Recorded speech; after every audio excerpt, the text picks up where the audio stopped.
Bueno, tenemos muy buenas noticias para la ciencia, la tecnología y la innovación, porque el Ministerio de Ciencia entregó los estatutos que inician los trámites formales para la instalación de la primera sede del Instituto Nacional de Litio y Salares, ILISA, en la región de Antofagasta. Es un nuevo paso de la Estrategia Nacional del Litio, porque este nuevo instituto tecnológico y de investigación pública va a estudiar temas productivos, de biodiversidad y de balance socioambiental que están relacionados, por cierto, con el litio y los salares. Y esto se da justo acompañado de otra señal, que es que la Cámara de Diputadas y Diputados aprobó el proyecto que fomenta la transparencia tecnológica y de conocimientos. De este importante tema para el desarrollo de nuestro país, pasamos a conversar a esta hora con la ministra de Ciencia, Tecnología, Conocimiento e Innovación, Aysén Echeverri. Ministra, ¿cómo le va? Gracias por estar con nosotros esta tarde. Muy bien, Mirna, mucho gusto y muchas gracias por el espacio. Ministra, cuéntenos qué alcance, por qué es importante que este instituto comience a operar básicamente en lo que estamos conversando, ¿no es cierto? Desarrollo, innovación, nuevas posibilidades para Chile. Bueno, es una de las piezas fundamentales de la Estrategia Nacional del Litio, en una característica nueva que le estamos dando a las políticas de fomento productivo, que es muy característica de este gobierno, ¿verdad? Cuando pensamos en desarrollo de la industria, históricamente lo hemos hecho desde lo productivo, es decir, bueno, en el caso del litio y los salares, cómo podemos producir más litio, lo que es muy positivo, genera crecimiento económico, es algo que por supuesto es valioso. Incorporamos ya hace algunos años la componente medioambiental y hoy día nadie se sorprende cuando decimos que la explotación del litio en los salares tiene que tener un componente de conservación y por eso la red de salares protegidos es tan importante. Pero hay un tercer elemento que ha pasado a ser, me atrevo a decir, un consenso a nivel país, que es cómo incorporamos más ciencia y tecnología en el quehacer y en el desarrollo de los distintos sectores industriales, productivos, pero también de la política pública. Y ahí aparece este instituto que tiene una doble función. Por un lado, aportar en la generación de valor, cuando decimos no solo queremos extraer litio, sino que además queremos hacer baterías o pensar para qué más podría servir el litio y cuáles son las siguientes industrias, sino que también cómo conocemos lo que hay en el salar y cómo vemos qué potencial tiene eso que tiene el salar para temas de biodiversidad, pero también para industrias emergentes. Y hay un ejemplo que yo siempre doy, pero que creo que es relevante, es que el salar hoy día, un 1% de su composición, estoy simplificando por supuesto, es litio. Y hay un 99% de otros minerales, de otros elementos, no solo de agua, sino que también de microorganismos, de bacterias, de una serie de otras cosas que pueden tener potencial gigantesco para, por ejemplo, la biotecnología. Y el que como país seamos capaces de ser parte de esas industrias del futuro y de aprovecharlas al máximo, supone que tengamos capacidades para investigar y desarrollar esas tecnologías, hacerlo desde el Estado en coordinación con el sector privado y con la academia, y por eso este instituto tiene esta doble mirada, ¿verdad? Como hacemos mejor litio y conocemos mejor la biodiversidad, pero como pensamos también en industrias del futuro, como por ejemplo la biotecnología. De hecho, vamos a estar conversando en un ratito más, ministra, de precisamente aquello, ¿no? Esas posibilidades que se abren con la biotecnología, tal como usted señala, y con el potasio también, sobre todo. Pero quiero antes de eso preguntarle, porque siempre se habla y las voces críticas es que estamos atrasados, que nos estamos quedando debajo de un tren que avanza muy rápido, que Argentina nos lleva a la delantera. Pero primero que nada, le pregunto, según su experiencia, ¿es tan así, uno? Y dos, ¿de qué manera este instituto viene a acelerar precisamente este proceso? Bueno, creo que la crítica del retraso, ¿verdad? Es una que como gobierno completo y ahí liderado por la ministra Aurora Williams hemos salido a explicar varias veces. Parte de los objetivos que se pusieron fue, por ejemplo, aumentar la producción y lo que ya se ha hecho en los avances de los acuerdos de Codelco con SQM, el RFI estas propuestas de interés al mercado que se articuló recientemente respecto del resto de los salares, ya nos dan cuenta de una posibilidad de casi duplicar la producción de litio en los próximos 10 años.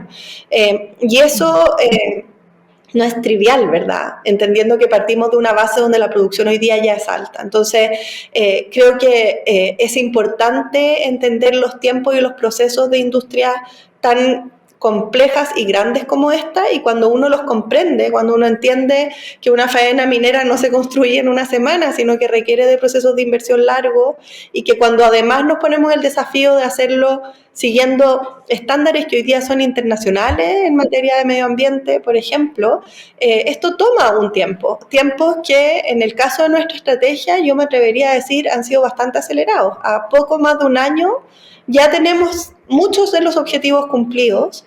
A poco más de un año ya se ha confirmado que hay un interés importantísimo de parte de la industria. El RFI del que dio cuenta la ministra Aurora Williams ayer o antes de ayer es una prueba de aquello. Ya hemos demostrado que es posible que el sector público se articule con el privado, y hoy día ya estamos demostrando que esta idea de incorporar ciencia y tecnología en el desarrollo es una realidad. Yo estuve la semana pasada en San Pedro de Atacama y en Antofagasta dando a conocer 6 proyectos por cerca de 3.600 millones de pesos, que lo que hacen es iniciar líneas de investigación en torno al litio y los salares para reciclaje de baterías, para exploración de estos extremófilos y entender los servicios ecológicos dentro del salar, temas vinculados a la producción más eficiente del litio, que son proyectos que no están recién partiendo, ¿verdad? Ya fueron evaluados, ya son de excelencia, ya cuentan con el financiamiento y en los próximos meses van a empezar a entregar. Entonces, vemos cómo la estrategia avanza en todas sus dimensiones en un plazo que, claro, para efectos del día a día de nuestro quehacer pueden parecer largos, pero para proyectos de esta envergadura, la verdad es que son bien acelerados y dan cuenta de una estrategia no solo bien diseñada, sino que bien articulada en su implementación. Sí, conversamos a esta hora con la ministra de Ciencia, Tecnología, Conocimiento e Innovación, Aysén Echeverry. Ministra, usted ha dicho que tenemos como mandato generar valor agregado. Entonces, quiero preguntarle, vámonos directamente a las baterías de litio, pues. ¿Es uno de las maneras, de las formas que se ha planteado para generar valor agregado a la explotación, por ejemplo, del litio? Es un espacio que genera gran interés de parte de la comunidad científica tecnológica, lo vimos en estos proyectos que se están financiando. Hay muchas preguntas de cómo hacerlo y de cómo hacerlo más eficiente. Hay capacidades también, que es algo que no siempre reconocemos. Hoy día las universidades que están en la macrozona norte, en Antofagasta en particular, tienen ya centros de investigación instalados, están haciendo las primeras producciones de baterías. Miro para el lado porque tenía acá en la oficina un prototipo de una que me pasaron hace un poco tiempo atrás, que era efectivamente un prototipo que se había desarrollado en un laboratorio en la Universidad de Antofagasta en este caso. Entonces, hay ya capacidades instaladas, hay industria involucrada e interesada en estos temas, hay mecanismos como lo que está promoviendo Corfo de asegurar una cierta cantidad de litio a aquellas industrias de valor agregado que se instalen en nuestro país. Pero también, y aquí voy más a lo que le compete a este ministerio, ¿verdad? Hay muchas preguntas respecto de las industrias del futuro. Vivimos hablando del litio y acelerándonos por aprovechar el boom del litio, y en eso estamos enfocados como gobierno, pero además hemos sido capaces de pavimentar el camino respecto a la industria futura. Cuando empezamos a explotar los salares, lo hicimos a propósito del potasio, y nadie se imaginó que el litio era la siguiente industria. La próxima industria, claro, que yo apuesto a la biotecnología, pero bueno, los científicos me podrán avalar o contradecir, ¿verdad? Pero cuando aparezca esa siguiente industria, nosotros ya vamos a tener las capacidades, a la gente, a las empresas, vamos a tener eso que nos permita aprovecharlo aún más aceleradamente. Y esa visión de futuro con la que se pensó la Estrategia Nacional del Litio es algo muy novedoso para nuestro país, y creo que habla mucho de a qué nos referimos como gobierno cuando decimos que queremos un desarrollo productivo sostenible, que queremos avanzar en una industria que crezca, pero que crezca con ciertas características de igualdad y de cuidado medioambiental. Totalmente. Ministra, esto también se da justo cuando los resultados del proceso del llamado que hizo el gobierno a los actos privados, o sea, a los actores privados, quiero decir, ¿no es cierto?, manifestar interés en la ejecución de proyectos, ¿no?, relacionados con la explotación y beneficio del litio. Son 36 yacimientos que forman parte, ¿no?, de este proyecto. ¿Cómo ha sido ese llamado? ¿Cómo se ha manifestado finalmente? ¿Cómo ha sido la respuesta? Bueno, Efectivamente, parte de lo que proponía el diseño de la estrategia era hacer este llamado a manifestación de interés de aquellos salares que están disponibles para explotación, ¿verdad? Hay que recordar que existe el Salar de Atacama, por supuesto, que hoy día ya tiene faenas, digamos, y que está en un proceso de trabajo y de construcción de un acuerdo entre SQM y Codelco, pero existen muchos otros salares. Y en este grupo de otros salares se hizo un esfuerzo importante en materia de conservación con la red de salares protegidos que anunciamos en marzo, abril, si mal no recuerdo. Y luego necesitábamos entender, bueno, qué interés había en los salares siguientes.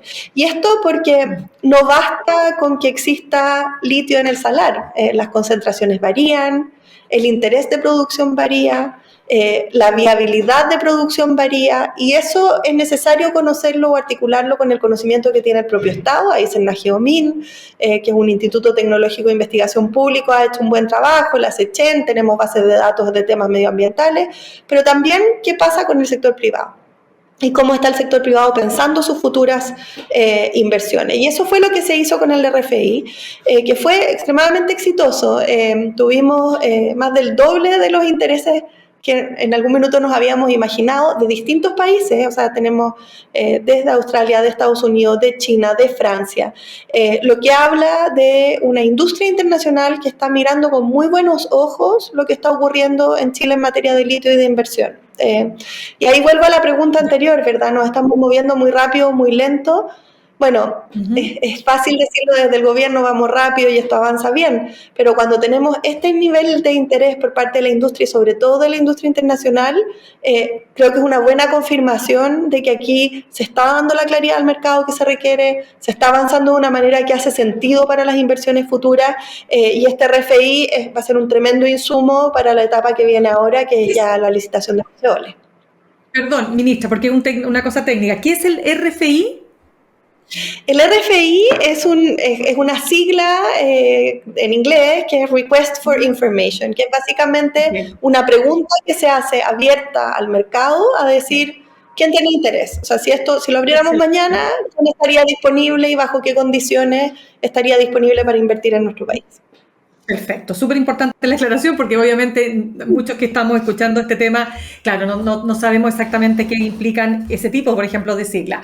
Ministra, sigamos avanzando porque usted habla de la biotecnología y usted ha dicho entonces que no solo tenemos litio, o sea, si tuviéramos que ponerlo en términos gruesos, 1% del salario es litio y el resto es, no sé, 99%, por ejemplo, puede ser potasio, y eso da y abre una ventana impresionante para la biotecnología, que es otro de sus temas. ¿En qué se traduce exactamente? ¿Cuáles son las perspectivas que hay ahí? Bueno, imaginémoslo así. Yo lo voy a llevar a lo súper concreto y poco técnico, porque yo no soy científica, así que no me meto en esa agua. En el salar viven unos microorganismos que llamamos extremófilos. ¿Y por qué llamamos extremófilos? Porque son seres vivos, en el fondo, que viven en un espacio donde, por lógica, no debiese vivir nada. Y no debiese vivir nada porque funcionan en niveles de salinidad muy altos, con temperaturas que son extremas, en agua en la mitad del desierto. O sea, todas las condiciones que permiten que la vida existe, ahí no están, y sin embargo existen estos microorganismos y viven. ¿Por qué son importantes? Se llaman extremófilos, viven en condiciones extremas. ¿Por qué son importantes? Porque estas características tan propias y tan únicas pueden tener utilidad para, por ejemplo, la generación de fertilizantes o de nuevos productos que permitan proteger a las frutas de las heladas, por ejemplo. O pueden ser interesantes para ayudar a procesar los desechos que salen de la minería y que hoy día son parte de los relaves, y que eventualmente estos microorganismos que viven con ese entorno y con esos minerales pueden ayudarnos, qué sé yo, a separarlos, a limpiarlos, en fin, son infinitas las preguntas. Eso es la biotecnología, es el uso de organismos vivos, plantas, hongos, que está muy de moda ahora, extremófilos, que pueden aportar en procesos industriales luego de algún tipo de tratamiento que se hace con mucho conocimiento, ¿verdad? Hay mucha ciencia detrás de esto. Cuando los PCR, por ejemplo, los usamos tanto durante la pandemia, los PCR son el resultado de un desarrollo biotecnológico. Entonces, cuando pensamos en la industria del futuro, tenemos que pensar en esa, ¿verdad? Que es un tipo distinto de industria, es una industria que se basa en conocimiento científico, pero que además aprovecha las características únicas de nuestro país. Estos extremófilos no viven en todas partes, viven en los salares del norte. Y por lo tanto, conservarlos y cuidarlos también es guardar, en fondo, una cuenta corriente de oportunidades para las generaciones futuras. Ahora, esto no va a ocurrir en el vacío y podríamos sentarnos a esperar a que vengan industrias de otros países o científicos de otros países a hacer estas explotaciones. La apuesta que estamos haciendo como gobierno es decir, no, nosotros nos queremos adelantar, queremos que sea nuestra industria la que se desarrolle en este ámbito, queremos aprovechar las grandes capacidades que tenemos hoy día en biotecnología, hay un clúster importantísimo en el sur de Chile, hay estudios relevantes de biotecnología en las universidades del norte, y ver cómo con este impulso que puede dar el Estado también de promover una cierta industria, claro, avanzar en esa en particular a la que le estamos haciendo una apuesta bien importante. Estamos conversando con la ministra Aysén Echeverri, ministra de Ciencia, Tecnología, Conocimiento e Innovación. Ministra, vamos a un tema también muy relevante para usted que tiene que ver con la inteligencia artificial. Hay un proyecto de ley, ¿no es cierto?, que pretende regularla. Ya había experiencias en Europa y en otras partes del mundo intentando hacernos cargo de los efectos positivos, pero también las consecuencias y las externalidades negativas que tiene la inteligencia artificial. Pero quiero llevarla al tema de la innovación. ¿De qué manera y qué se está haciendo en ese sentido para lograr sacarle lo mejor, el mayor provecho a la inteligencia artificial para el desarrollo de Chile, para la educación, etcétera? Me va a tener que invitar a un programa entero para contar tantas cosas. Voy a intentar resumirlo. En inteligencia artificial hemos logrado hacer lo que soñamos hacer con la biotecnología. Porque con inteligencia artificial nos adelantamos y Chile fue de los primeros países en tener una política de desarrollo de la inteligencia artificial, de generar capacidades para mayor investigación, desarrollo e implementación de inteligencia artificial. Y cuando vino el boom que ocurrió con ChatGPT, que nos puso a todos a cuestionarnos y a entender, bueno, cómo se aprovecha esto de mejor manera, nosotros teníamos ya capacidades instaladas muy relevantes. Entonces, aprovechando esas capacidades, lo que hemos hecho como gobierno, que aquí el presidente Boric ha hecho una apuesta muy importante en esta materia, también a nivel internacional, es de decir, nosotros tenemos una tradición de liderazgo en materias digitales, una política de Estado que viene desde el presidente Lagos hacia adelante, de fortalecer las capacidades digitales de nuestro país, y por lo tanto, en esta ola, que es la ola de la inteligencia artificial, nosotros no vamos a ser seguidores, vamos a ser líderes. ¿Qué significa eso? Que hoy día estamos trabajando en, por ejemplo, un plan nacional de data center para mejorar aún más la infraestructura digital y ojalá tener capacidad para entrenar estos algoritmos en nuestro país. Tenemos más de 80.000 millones de pesos invertidos para los próximos años en desarrollar capacidades de investigación en inteligencia artificial. Tenemos el primer doctorado de Latinoamérica de inteligencia artificial que es desarrollado por un consorcio de universidades en la región del Biobío. Tenemos más de 100 casos de uso de inteligencia artificial en el Estado. Hoy día la inteligencia artificial está ayudando a hacer diagnósticos de cáncer, está ayudando a orientar a los vecinos y vecinas en las municipalidades para entender qué servicios utilizar y cuáles no, está ayudando al IPS a identificar a las personas que no cobran beneficios sociales a los que tienen derecho para poder identificarlos y que esos beneficios lleguen, lo está usando la Fiscalía para apoyar en los procesos de investigación, lo está usando la Subsecretaría de Prevención del Delito para identificar, por ejemplo, autos robados. Estuvimos esta semana con el presidente lanzando eso con las policías y con la Subsecretaría de Prevención del Delito. Es decir, tenemos en todos los ámbitos. Y cuando miramos a nivel de la industria, hoy día cerca de un 30% de la industria nacional ya está incorporando inteligencia artificial en sus procesos, y las nuevas empresas que se crean basadas en conocimiento, un tercio está dedicada a los temas de inteligencia artificial. Es decir, explotó, ¿verdad? Tenemos inteligencia artificial en todos los ámbitos, pero además con una visión y con una estrategia de ir fortaleciendo esas capacidades para no bajarnos de esta ola, sino que mantenernos ahí arriba y poder aprovecharlas al máximo. Ahora, sabemos, como con todas las tecnologías, que hay riesgos y por eso el componente de ética ha sido una preocupación fundamental del gobierno y por eso presentamos este proyecto de ley que efectivamente se está tramitando, va a ser de los primeros en el mundo, solo la Unión Europea ha regulado, y que nos ayuda a marcar tendencia, a decir, esta es la forma en cómo Chile creemos que esto avanza, cómo combinamos responsabilidad ética con innovación y nos permite de alguna manera incidir en cómo se van modelando las regulaciones de otros países. Y eso es muy importante para efectos del comercio internacional, para las posibilidades de exportación. En fin, es una agenda muy completa que hoy día está dando resultados bastante interesantes y de los que estamos muy orgullosos. Ministra, y ahí déjeme vincularlo con el tema de cómo formamos a nuestras y nuestros trabajadores, ¿no es cierto? Y a todos los posibles, o sea, a los profesionales, en fin, mucho más entrenados, ¿no es cierto?, en materia de inteligencia artificial. Y se lo digo porque, por ejemplo, un estudio reciente de Microsoft con LinkedIn reveló que el 66% de los CEO o gerentes generales de empresas no contrataría a alguien que no sepa utilizar la inteligencia artificial. Yo sé, ministra, que somos bastante pioneros y bastante líderes en América Latina, pero ¿cuán preparados estamos para enfrentar esos desafíos en materia laboral, sobre todo, que van a tener impacto? Bueno, nos estamos preparando. Yo creo que estuve hace poco en la presentación de los resultados esos de Microsoft y la misma gente de Microsoft decía, el año 2023 fue el año de la preparación, el año 2024 estamos ya entendiendo qué es lo que hay que hacer, el año 2025 es la del despliegue absoluto, ¿verdad? Y en el caso de Chile, a diferencia de otros países, nos estamos preparando. Yo mencionaba el doctorado, pero hay varias otras iniciativas, voy a nombrar dos por elegir alguna. Una es a nivel de gobierno, lo que estamos haciendo con Chile Valora. Chile Valora certifica competencias, ¿verdad? Y nos permite...